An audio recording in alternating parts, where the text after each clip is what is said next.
Hey, Cmax here. Welcome to video 4 of the What to, Why to reloading series for the non-reloader. Purpose of this series is to hopefully fill in the gaps for a non-reloader who may be considering the reloading as a hobby in the future, kind of wants to get some more information. And as you're watching how-to videos, I'm hoping that the information you'll receive from these videos will help kind of tie everything in together and make it make more sense for you. This is the fourth video in the series. If you haven't seen the other ones, I do recommend that you watch them in order. Also, once again, this is a series not for experienced loaders. This is just basic information. It's not complete. Just trying to fill in why we do what we do when we reload pistol caliber ammunition.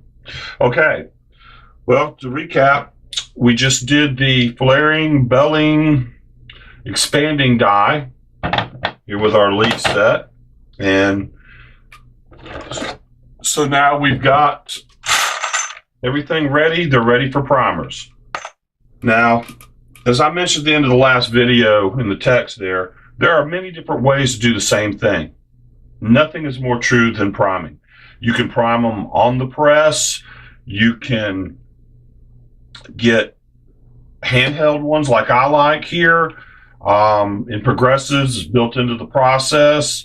You can get bench mounted, and there's just tons of ways to do it. But I'm going to show you the way I do it. And why I do it this way is because it gets me away from the reloader, the press. Kind of gives me a little bit of break, and I like the control I have over with this. We're going to be using the RCBS Universal Hand Priming Tool. They make two versions here. You have this one, which the big difference between the two, one, the primer tray is square here for the Universal, and it's round for the Standard. Okay, that's the big difference on that. Second, on the Standard one, you have to insert the correct shell holder for that caliber. But in the Universal, much like the Universal lead decapping die, this is multiple caliber. So you've got two jaws here on this one to just grab whatever caliber it is. Okay.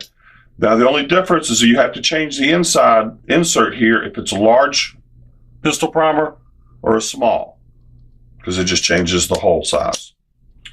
So, I may show you some pictures here, some other different types of reloading methods. I mean, they've got ones where the primers are in strips and you feed them off the strip. There's just lots of different options, and it really just depends on how you like it, what you think, and all that. So none of them are the wrong way. It's just personal preference, and there's like everything else, there's lots of ways to do the same thing.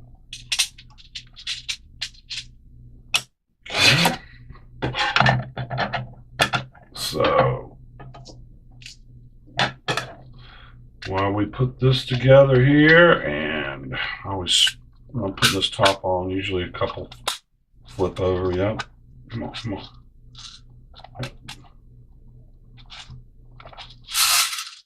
So, as I can see, they're all Anvil side up.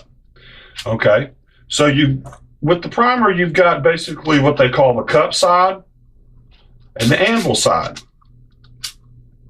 Now, the cup side is the flat part that you're used to seeing in the bottom of a case that's smooth and solid at the firing pin heads.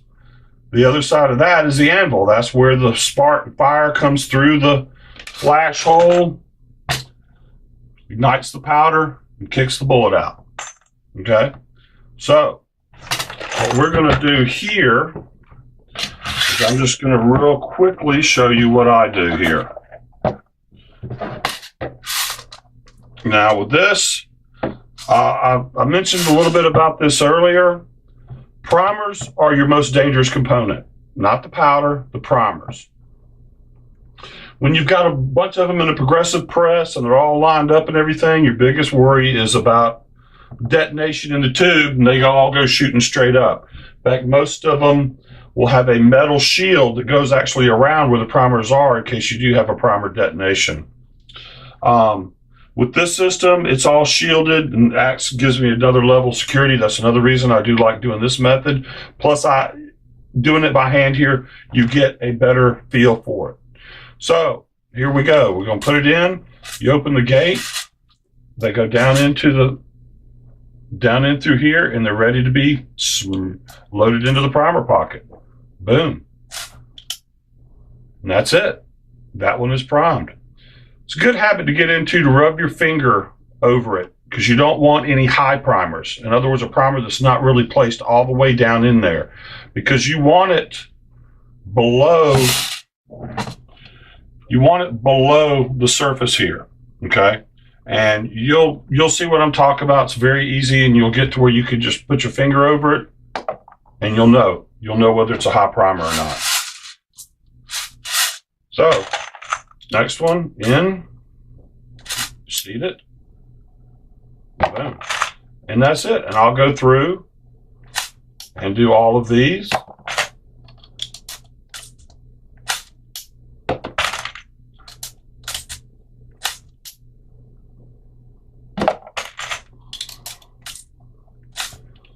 And brand of primers. You're going to see when we talk about powders here, I'm going to go into more of the recipes and stuff. And this came up the other day when I was talking to Rich 4150, and he was asking me about some different primer brands. It was either him or Coda Boy 32. I'll be quite frank with you, I can't remember. And I told him for pistol rounds, I don't really pay much attention to the different primer brands. You know, on the recipe, it'll say, oh, use Federal, use CCI. For pistol stuff, it really makes it's not a big difference. It really doesn't make a big deal, and I don't even look at it. The only thing I look at is, okay, that one needs a Magnum round or not, or something like that if you're loading Magnum rounds for 357s, or loading less than Magnum in 357s. Yes, you can take a 357 case, not use Magnum powder, not use Magnum primer, and it still goes bang and it still works. You're just not going to get as much velocity. So there's lots of combinations and things that you can go through and work on. But I'm not going to make you watch every bit of what I'm doing here. This is the way that I do my priming. Like I said, some people do it right on the press. They'll use the sizing die, decap it, and seat the primer at the same time. Then flare it, charge the powder, all in the same boom, then you're ready for bullet and you go. You can do it any way you want to do it. There's several different ways to do that. But that's going to wrap it up for this one. The primers, this just real straightforward and simple. Just be careful with your eyes and your ears.